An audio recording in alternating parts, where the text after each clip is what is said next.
അസ്സലാമുഅലൈക്കും. ഇന്ന് ഞാൻ ഉണ്ടാക്കാൻ വേണ്ടി പോകുന്നത് ഒരു നെയ്ച്ചോറ് പൊള്ളിച്ചതാണ്. സാധാരണ നമ്മൾ ഉണ്ടാക്കാറുള്ളത് പൊതി ബിരിയാണി, പൊതി പൊറോട്ട, പൊതിച്ചോറ് ഇതൊക്കെയാണല്ലോ. അപ്പോൾ ഞാനൊരു വെറൈറ്റിക്ക് വേണ്ടി ചെയ്തതാണ്. സംഭവം അടിപൊളി ആയതുകൊണ്ട് നിങ്ങളുമായിട്ടൊന്ന് ഷെയർ ചെയ്യാമെന്ന് വിചാരിച്ചു. അപ്പോൾ ഇതിനു വേണ്ടി ആദ്യം നമുക്ക് ഒരു ബീഫ് കറി ഉണ്ടാക്കണം. ഞാനിപ്പോൾ ഇവിടെ 1/2 കിലോ ബീഫാണ് എടുത്തിട്ടുള്ളത്. എല്ലുള്ള ബീഫാണ് എടുത്തിട്ടുള്ളത്. ഇതിലേക്ക് നമുക്ക് കുറച്ച് വെളുത്തുള്ളി ചതച്ചത് ചേർത്ത് കൊടുക്കുക. ഒരു 6 അല്ലി വെളുത്തുള്ളിയാണ് എടുത്തിട്ടുള്ളത്. കൂട്ടത്തിൽ തന്നെ ചെറിയൊരു പീസ് ഇഞ്ചി ചതച്ചത്, പിന്നെ 1 ടീസ്പൂൺ കുരുമുളക് പൊടി, 1/2 ടീസ്പൂൺ ഗരം മസാല, ഒരു 2 ടീസ്പൂൺ മുളക് പൊടി ചേർത്ത് കൊടുക്കുന്നുണ്ട്.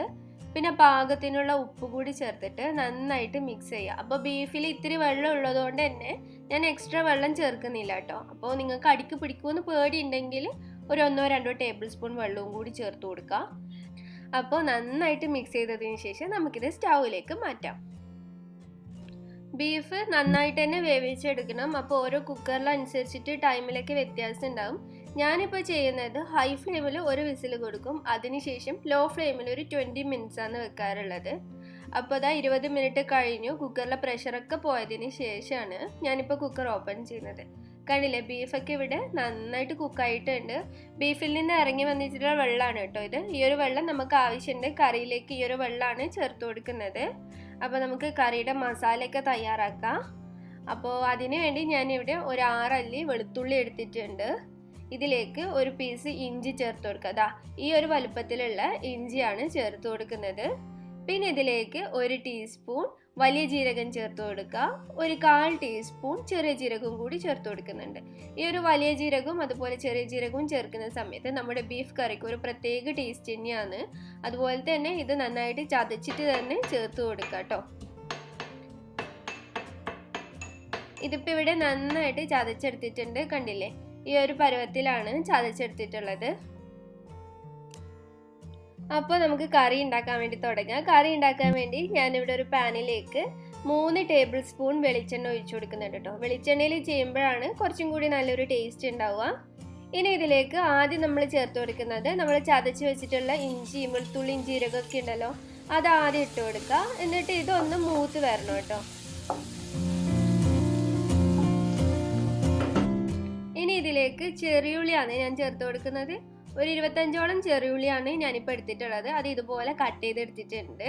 അപ്പോൾ ചെറിയുള്ളിയിൽ മാത്രം ഉണ്ടാക്കിയാൽ കുറച്ചും കൂടി നല്ലൊരു ടേസ്റ്റ് ഉണ്ടാവും. പിന്നെ അത്രയും പൊളിച്ചെടുക്കണ്ടേ, അതുകൊണ്ട് ഞാനിപ്പോൾ 25 ചെറിയുള്ളി മാത്രമേ എടുക്കുന്നുള്ളൂ കേട്ടോ. ഇതിൻ്റെ കൂട്ടത്തിൽ തന്നെ ബാക്കി സവാള ചേർത്ത് കൊടുക്കുക. ഒരു 2 മീഡിയം സൈസിലുള്ള സവാള ഇട്ട് കൊടുക്കുക. ചെറിയുള്ളിയിൽ മാത്രം ആകുമ്പോഴാണ് കറി കുറച്ചും കൂടി നല്ല ടേസ്റ്റ് ഉണ്ടാവുക.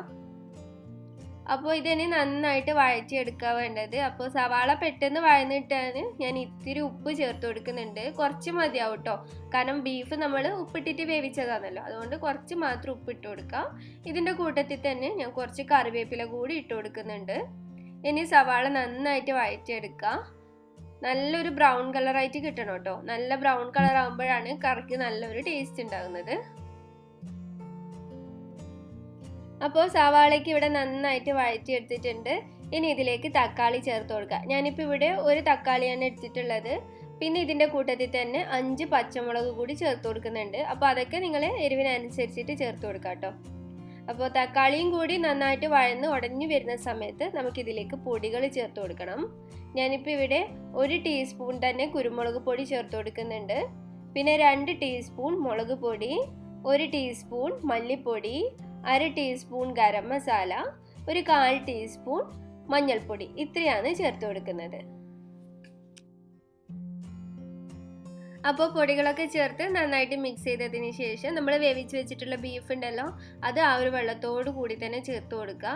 അപ്പോൾ നിങ്ങൾക്ക് കറി കുറച്ചും കൂടി ലൂസ് ആക്കണമെന്നുണ്ടെങ്കിൽ കുറച്ച് ചൂടുവെള്ളം ഒഴിച്ചു കൊടുത്താൽ മതിയാവും.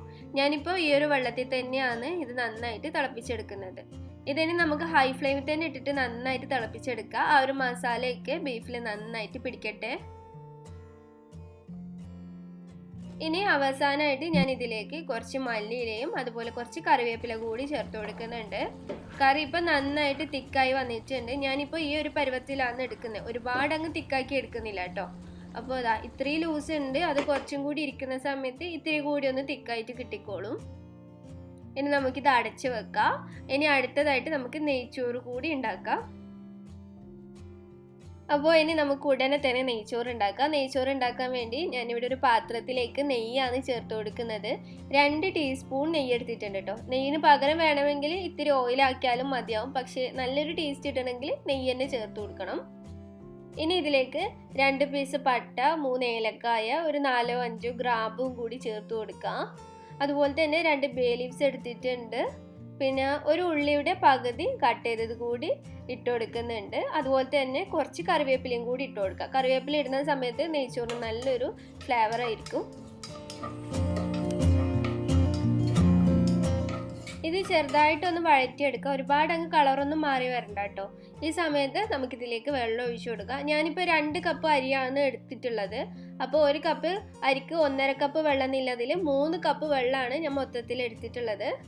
അപ്പോൾ ഇതിലേക്ക് പാകത്തിനുള്ള ഉപ്പിട്ട് കൊടുക്കുക. ഉപ്പിടുന്ന സമയത്ത് ഒന്ന് മുന്നിട്ട് നിൽക്കുന്ന രീതിയിൽ ഇടണം. അങ്ങനെയാണെങ്കിൽ അരിയിൽ നന്നായിട്ട് പിടിക്കത്തുള്ളൂ. ഞാനിപ്പോൾ ഇവിടെ എടുത്തിട്ടുള്ളത് ജീരകശാല റൈസാണ് കേട്ടോ. 2 കപ്പ് ജീരകശാല റൈസാണ് എടുത്തിട്ടുള്ളത്. അപ്പോൾ നന്നായിട്ട് കഴുകി അരമണിക്കൂർ കുതിർത്ത് വെച്ചതാണ്. അതുകൊണ്ടാണ് 1 കപ്പിന് 1.5 കപ്പ് നിലയിൽ വെള്ളം എടുത്തിട്ടുള്ളത്. അപ്പോൾ നിങ്ങൾ കുതിർത്ത് വെക്കാതെയാണ് ചെയ്യുന്നതെങ്കിൽ 1 കപ്പിന് 2 കപ്പ് വെള്ളം എടുത്തിട്ട് ചെയ്യാം കേട്ടോ. ഇതേപോലെ തന്നെ ചെയ്താൽ മതിയാവും. ഇനി വെള്ളം നന്നായിട്ട് തിളച്ചിട്ടുണ്ട്. വെള്ളം നന്നായിട്ട് തിളച്ചതിന് ശേഷം നമുക്കിതിലേക്ക് അരി ഇട്ട് കൊടുക്കാം. പിന്നെ നമ്മൾ റൈസ് ഒട്ടിപ്പിടിക്കാതിരിക്കാൻ വേണ്ടി ഞാൻ ഇതിലേക്ക് ഒരു നാരങ്ങയുടെ പകുതി നീര് ചേർത്ത് കൊടുക്കുന്നുണ്ട് കേട്ടോ. അങ്ങനെയാണെങ്കിൽ ചോറ് തമ്മിൽ ഒട്ടിപ്പിടിക്കില്ല. നല്ല വിട്ട് നിൽക്കുന്ന ചോറ് നമുക്ക് കിട്ടും.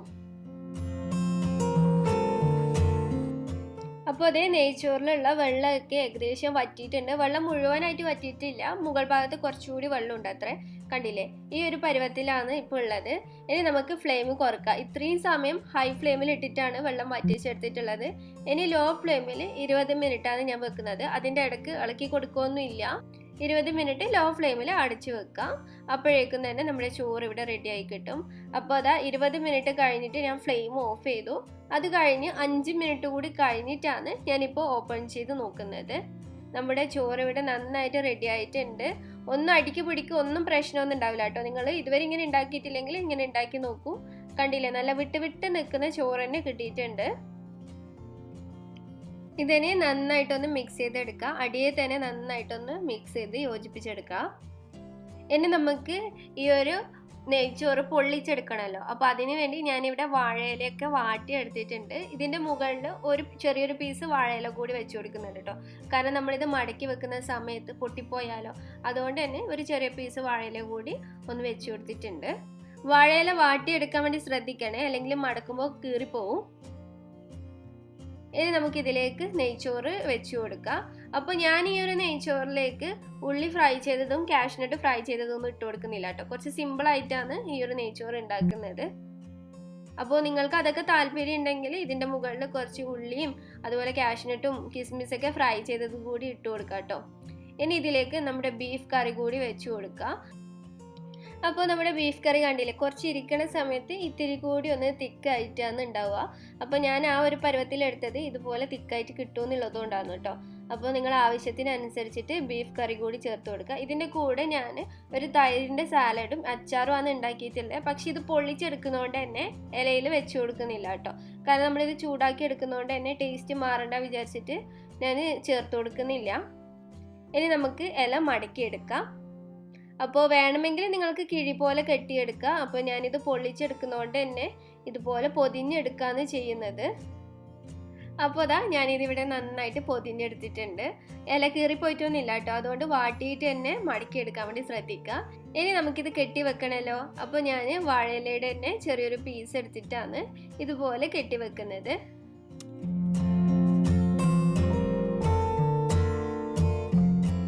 ഇനി നമുക്കിത് പൊള്ളിച്ചെടുക്കാം. ഇപ്പം നല്ല ടൈറ്റായിട്ട് കെട്ടി വെച്ചിട്ടുണ്ട്. അപ്പോൾ ഇത് പൊള്ളിച്ചെടുക്കാൻ വേണ്ടി ഞാനിവിടെ വലിയൊരു പാൻ എടുത്തിട്ടുണ്ട്. ഇതിൽ ഓയിലൊന്നും ആക്കി കൊടുക്കുന്നില്ല. ഇതുപോലെ തന്നെ വെച്ചിട്ടാണ് നന്നായിട്ട് ചൂടാക്കി എടുക്കാന്ന് കേട്ടോ ചെയ്യുന്നത്. ഓയിലാക്കേണ്ട ആവശ്യമൊന്നുമില്ല. 2 സൈഡും നന്നായിട്ട് ചൂടാക്കി എടുത്താൽ തന്നെ ആ വാഴയിലയുടെ ആ ഒരു ഫ്ലേവറൊക്കെ നന്നായിട്ട് കിട്ടും. അതിന് വേണ്ടിയിട്ടാണ് ഇത് നന്നായിട്ട് പൊള്ളിച്ചെടുക്കുന്നത്. അപ്പോൾ ഓരോ സൈഡും നമുക്ക് മറിച്ചിട്ട് കൊടുത്തിട്ട് നല്ല രീതിയിൽ ചൂടാക്കി എടുക്കുക. അപ്പോൾ ഞാനിവിടെ ഒരു 3-4 മിനിറ്റൊക്കെ മീഡിയം ഫ്ലെയിമിലിട്ടിട്ട് 2 സൈഡും തിരിച്ചും മറിച്ചും ഇട്ടിട്ട് നന്നായിട്ട് പൊള്ളിച്ചെടുത്തു. വാഴയിലയുടെ കളറൊക്കെ മാറി വന്നിട്ടുണ്ട് കേട്ടോ. ആ ഒരു പച്ച കളറൊക്കെ മാറി വന്നിട്ടുണ്ട്. നന്നായിട്ട് പൊള്ളിച്ചെടുത്തിട്ടുണ്ട്. നമുക്കിതിനി ഓപ്പൺ ചെയ്ത് നോക്കാം. അപ്പോൾ നമ്മൾ പാനിൽ നിന്ന് എടുത്ത ഉടനെ തന്നെ ഇത് ഓപ്പൺ ചെയ്യരുത് കേട്ടോ. ഒരു 5-6 മിനിറ്റൊക്കെ കഴിഞ്ഞതിന് ശേഷം ഓപ്പൺ ചെയ്യുക. അപ്പോൾ ആ ഒരു വാഴയിലയുടെ ഫ്ലേവർ കംപ്ലീറ്റ് ആ ഒരു റൈസിന് നന്നായിട്ട് കിട്ടും. കണ്ടില്ലേ, ഇലയൊക്കെ നന്നായിട്ട് വാടി വന്നിട്ടുണ്ട്. ആ ഒരു ഫ്ലേവർ നന്നായിട്ട് കിട്ടിയിട്ടുള്ള ഒരു റൈസാണ് കേട്ടോ. നമുക്ക് മലയാളികൾക്ക് പ്രത്യേകിച്ചും വാഴയിലയുടെ ആ ഒരു ഫ്ലേവർ കിട്ടിയിട്ടുള്ള ചോറൊക്കെ കഴിക്കാൻ ഒരു പ്രത്യേക ഇഷ്ടമാണല്ലോ. അതുകൊണ്ട് ഞാനൊന്ന് പരീക്ഷിച്ച് നോക്കിയതാണ്. ഇത് വേറെ ആരെങ്കിലും ചെയ്തിനോന്നൊന്നും എനിക്കറിയത്തില്ല. ഞാൻ എൻ്റെ ഒരു ഇഷ്ടത്തിനും ഒരു ഐഡിയയും വെച്ചിട്ട് ചെയ്ത് നോക്കിയതാണ്.